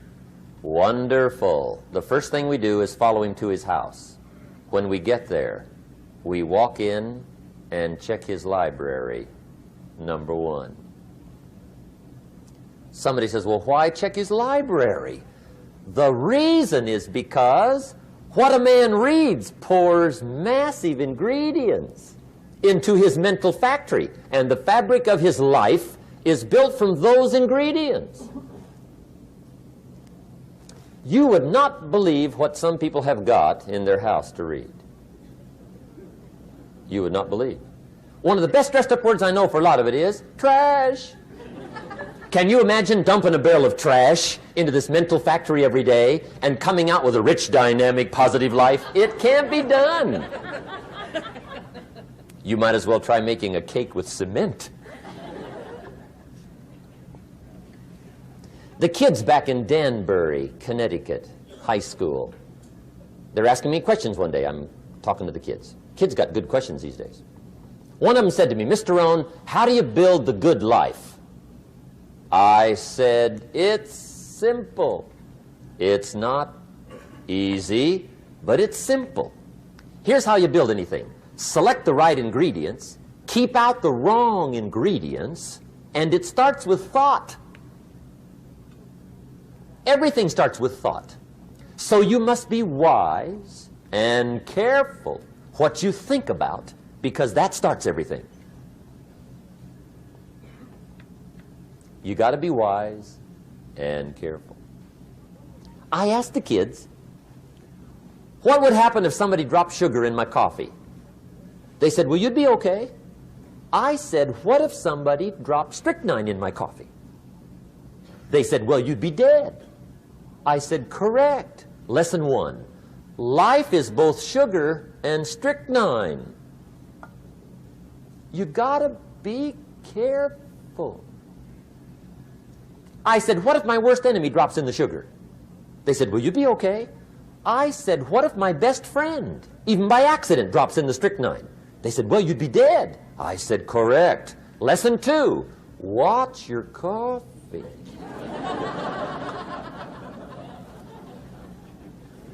You got to be careful. See, it doesn't matter who hands you the bad stuff.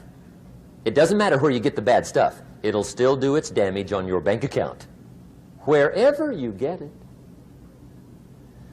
Mr. Schoaf gave me one of the greatest phrases when I first met him when he said, Jim, every day stand guard at the door of your mind. How important. Stand guard at the door of your mind. And you decide what goes into your mental factory. Don't let anybody just dump anything they want to in your mental factory, because you've got to live with the results. Okay, here's the last disease, and we're through with this list. In fact, we're almost through. Hang on. The last subject is very brief. The last disease, but this one is deadly. Engage in this one, indulge in it even slightly, and you might as well forget the future, because it's going to forget you. Complaining, crying, whining, griping, a Bible word called murmuring. See, that'll ace your future. Spend 5 minutes complaining, and you have wasted 5. And you may have begun what's known as economic cancer of the bone. Surely they will soon haul you off into a financial desert and there let you choke on the dust of your own regret. I hope I said that well, so you won't forget. It's a deadly disease. If you don't think it's bad, ask the children of Israel of Old Testament fame. Typical of us all, their story just happened to get in the book. Story says, children of Israel were slaves. God performed a series of dazzling miracles and got them out. And now they're heading for the promised land. Remember the story? Heading for the promised land. Tragedy of the story, they never got there. Reason. From day one, they started to complain. They griped about the water. They griped about the weather. They whined and cried and griped about the food. They griped about the leadership. They whined and cried because it was too far, too cold, too hot, too difficult, too miserable. I mean, they whined and cried for years. Finally, God said, I've had it, trip canceled.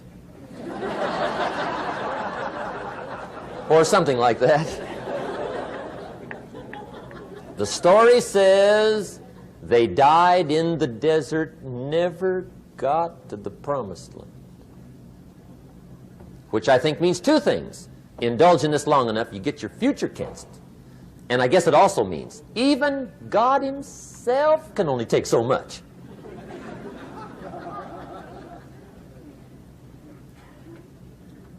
Okay. Just be on the lookout of the things that can destroy all the good you start. The war is on. And this evening, tomorrow, mentally, personally, socially, economically, you got to make sure you're winning the war. And this is part of it.